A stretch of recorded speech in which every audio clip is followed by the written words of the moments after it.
Hi Vimal, എന്താ ഉണ്ടായത്?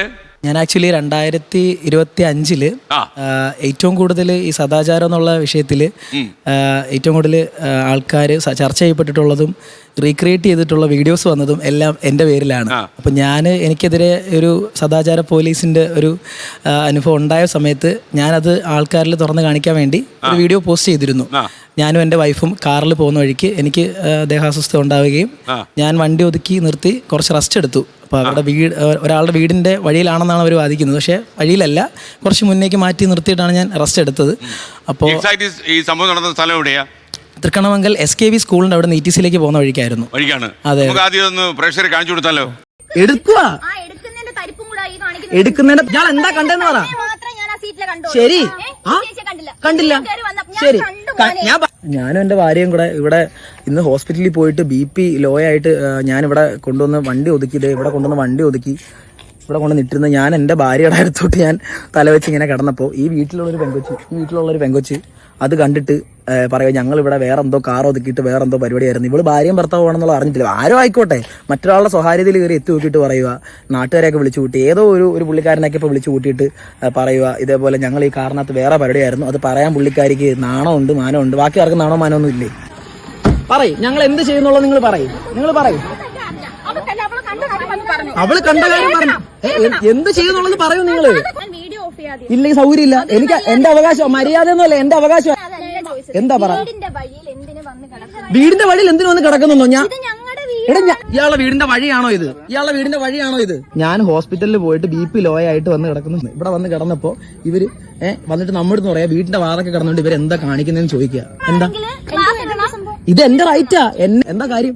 അതെന്താ സംഭവം എന്നുള്ള എടുക്ക എവിടെ വരെ പോകുന്നുള്ളത് നോക്കാം. പേഴ്സണലായിട്ട് കാര്യമല്ല, ഇയാളടുത്ത് പേഴ്സണൽ സംസാരിക്കാൻ എനിക്കൊന്നുമില്ല. പേഴ്സണലോ? എന്ത് പേഴ്സണലോ? ഞാൻ ഇയാൾ തമ്മിൽ എന്ത് പേഴ്സണലോ ഉള്ളത്? ഞങ്ങള് പേഴ്സണലായിട്ട് സംസാരിക്കുന്ന ഈ കാറിനകത്താ. അത് വന്ന് ഒളിഞ്ഞു നോക്കിയത് ഇയാളാ. വന്ന വഴി കണ്ടെങ്കിൽ ഇയാൾക്ക് എന്താ കണ്ടേ? ഇയാൾ എന്താ കണ്ടെന്ന് പറ. ശരി, കണ്ടില്ല. ശരി, കണ്ടു. എനിക്ക് എന്നെ കണ്ടില്ല, ഈ സീറ്റിൽ ചേച്ചിയെ കണ്ടു. എന്തായിരുന്നു ഇവിടെ സംഭവം? പറയും. ഇയാള് പറയുന്നില്ല എന്താ സംഭവം എന്നുള്ളത്. പൊതുസ്ഥലത്ത് വെച്ചിട്ട് കാണിക്കാൻ കൊള്ളാത്തതോ? എന്ത് കഷ്ടം. എന്തിനങ്ങോട്ട് മാറണം? നിങ്ങൾ രണ്ടുപേരുടെ അങ്ങോട്ട് നോക്കി തുറച്ചു നോക്കുന്നു. ഇത് നമ്മൾ വെയിറ്റ് ചെയ്തിരിക്കുക. നിങ്ങളെപ്പോ അത് തന്നെ. പിന്നെ ഞങ്ങൾ എന്തിനാ പേടിച്ച് വണ്ടി മാറ്റിയിടണം? നിങ്ങൾ പറഞ്ഞാൽ ഒരു പോയിന്റും ഇല്ല. നിങ്ങൾ അല്ലെങ്കിൽ തെളിച്ചു പറയണം എന്ത് മോശമായ പ്രവൃത്തി ഇതിൽ കണ്ടു. എടുക്കുന്നതിന്റെ തരിപ്പ് തന്നെയാ. ഇപ്പൊ സമയം വരെ നോക്കിക്കോ. സമയം എന്തായാലും വേറെ എഴുതാൻ പറ്റത്തില്ലല്ലോ. ഇവരിങ്ങനെ ആവശ്യമില്ലാത്ത കാര്യത്തിൽ കയറി ഇടപെടാൻ എടുക്കാൻ ഒരു കാര്യമില്ല. കണ്ടേ, പകുതി റോഡിലാണ് കിടക്കുന്നത്. ബാക്കി റോഡ് സൈഡിലും. അവരുടെ വീട്ടിലോട്ട് ചേർത്തോ അല്ലെങ്കിൽ വഴിയിലോട്ട് കയറ്റിയോ ഒന്നും അല്ല ഇട്ടേക്കുന്നത്. റെസ്റ്റ് എടുക്കണമെന്നുണ്ടെങ്കിൽ വഴി തന്നെ റെസ്റ്റ് എടുക്കണം. തലവേദന എടുത്തോണ്ട് വണ്ടി ഓടിക്കാൻ പറ്റത്തില്ല. വന്ന് ചോദിച്ചില്ല എന്തേ വണ്ടി ഇവിടെ ഇടുന്നത്, മാരിയോട് ചോദിക്കാം. കാര്യം ഞങ്ങൾ പറഞ്ഞേനെ. അതായത് അവർ ചോദിച്ചിട്ടില്ല. അവരെല്ലാം റൂഡായിട്ട് തന്നെ സംസാരിച്ചത്. ഞങ്ങൾക്ക് ബോധ്യപ്പെടുത്തേണ്ട കാര്യമില്ല. കേട്ടല്ലോ. അപ്പൊ ഭാര്യയാണെന്ന് നിങ്ങൾ പറഞ്ഞില്ലേ? ഭാര്യ ഭർത്താവൂടാണ്. അത് കുറച്ച് മുന്നേ തന്നെ പുള്ളിക്കാരി അവിടെ നോക്കി ഈ കുട്ടി അവരുടെ വീടിന്റെ ഫ്രണ്ട് നിന്നിട്ട് ഞങ്ങളെ കുത്തുറിച്ച് നോക്കുന്നുണ്ടായിരുന്നു.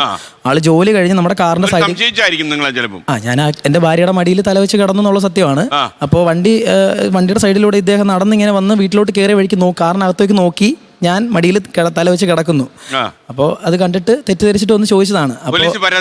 ആളാണ് ആദ്യം കൊടുത്തത്. ഞാൻ വീഡിയോ എടുത്ത് തെറ്റായ രീതിയിൽ പ്രചരിപ്പിച്ചു. കാരണം ഞാൻ ഇൻസ്റ്റാഗ്രാമിൽ അത്യാവശ്യം കണ്ടന്റ് ഒക്കെ ചെയ്യുന്ന ഒരാളാണ്. അപ്പോൾ അത് വെച്ചിട്ട് ഞാനൊരു കണ്ടോ ഇത്? ഇപ്പൊ ഒരു 12 മില്യൺ. 12 മില്യണോ? അതെ. 1,20,00,000 ആൾക്കാർ കണ്ട വീഡിയോ ആണോ നമ്മളിപ്പോ കണ്ടത്? അതെ.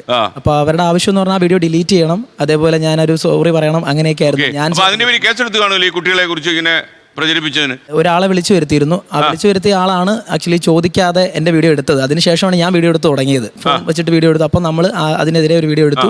അവർ പറയുന്നുണ്ട്. ഇത് കഴിഞ്ഞതിന് ശേഷം എപ്പോഴെങ്കിലും മാപ്പ് പറഞ്ഞു അവര്? ഇല്ല, അവർക്ക് ബോധ്യപ്പെട്ടോ? കേസ് കിടക്കുന്നു, നിലവിലുണ്ടോ കേസ്? അല്ല, അവർ കോടതി ത്രൂ മൂവ് ചെയ്യാന്നുള്ളത് പറഞ്ഞിട്ടുണ്ട്. എങ്ങനെ പോയാലും എനിക്ക് കുഴപ്പമൊന്നുമില്ല, കേസ് ചെയ്യാന്നുള്ളതേ ഉള്ളൂ.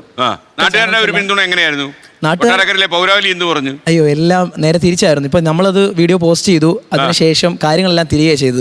ഞാൻ റീച്ചിന് വേണ്ടിയാണ് പോസ്റ്റ് ചെയ്തപ്പോൾ മാരേജ് സർട്ടിഫിക്കറ്റ് പോസ്റ്റ് ചെയ്യണ്ടായിരുന്നു, ജനങ്ങൾക്ക് വിശ്വാസ്യത കിട്ടാൻ വേണ്ടി. അവിടുത്തെ ലോക്കൽ ചാനൽസ് എല്ലാം പിന്നെ ഇതിനകത്ത് ഇടപെട്ട് കാര്യങ്ങൾ തിരിക്കുകയാണ് ഉണ്ടായത്. ഞാൻ മനഃപൂർവ്വം അവിടെ പോയി റീച്ചിന് വേണ്ടി പോയി നിൽക്കുകയാണ്. നമുക്ക് ആന്റണി സാറിനോടൊന്ന് ചോദിക്കാം. ആന്റണി സാറേ, ഇതിപ്പോ ഒരു പ്രശ്നമായിരിക്കുക. ഇതിനകത്ത് പോലീസിന് ചെയ്യാനുണ്ട്. കാരണം എന്താണെന്ന് ചോദിച്ചാല് ആ പെൺകുട്ടിയുടെ സംസാരം മറ്റേ ഇദ്ദേഹത്തിന്റെ കൂടെ ഉള്ളതല്ല, ആ പുറത്തുനിന്ന് അതെ അവിടെ വീട്ടിലെ കുട്ടിയാ. പെൺകുട്ടി എടുത്ത സ്റ്റാൻഡിൽ നിന്ന് പുറകോട്ട് പോകാതെയുള്ള ഒരു സംഭാഷണമാണ് അതിനകത്ത് കാണുന്നത്. ഇതിനകത്തെ സത്യാവസ്ഥ എന്താണെന്ന് മനസ്സിലാക്കാൻ അവർ ശ്രമിക്കുന്നില്ല. ശരിക്കും അല്ല, അവര് ധരിച്ചു എന്തോ അപകടമാണെന്ന് ധരിച്ചു. അവർ ധരിച്ചിരിക്കുന്ന മറ്റൊരു രീതിയിലാണ്. അതെ. അതായത് തെറ്റായ രീതിയിലുള്ള ഒരു എന്നുള്ള രീതിയിലാണ് അവർ കരുതുന്നത്. പക്ഷേ ഇവർക്കും വേണമെന്നുണ്ടെങ്കിൽ അപ്പോൾ പറയാം ഞങ്ങൾ ഇങ്ങനെയാണ് എന്നുള്ളതും ആ പരിസരത്ത് ഇങ്ങനെയുള്ള ആൾക്കാരാണെന്നും പറയാം. പക്ഷെ അതും നമ്മളിപ്പോ ആ വീഡിയോയിൽ അത് കാണുന്നില്ല.